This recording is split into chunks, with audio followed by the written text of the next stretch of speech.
ஸ்ட்ரென்த்தை பற்றி சொல்கிறதுக்கு பைபிளில் நிறைய கதைகள் இருக்குது. அதை படிக்காதவங்க படித்து பாருங்க. அதில் குறிப்பாக உன்னை பற்றி சொல்லணும்னா, ஒரு இளைஞனுக்கு எதிராக தன்னோட சொந்த சகோதரர்களே பொறாமைப்பட்டு அவனை பாழும் கிணத்தில் தள்ளிவிட்டு அதுக்கப்புறம் அவர் எப்படி மீண்டு வந்து அந்த நாட்டுக்கே அரசனாகி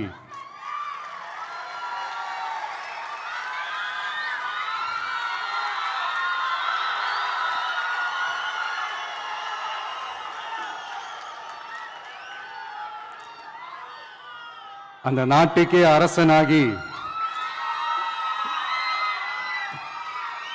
தனக்கு துரோகம் செஞ்ச தன்னுடைய சகோதரர்கள் மட்டுமல்ல, அந்த நாட்டையே எப்படி காப்பாத்தினாருன்னு சொல்லி இந்த மாதிரி நிறைய இன்ட்ரெஸ்டிங்கான கதைகள்லாம் பைபிளில் இருக்கு.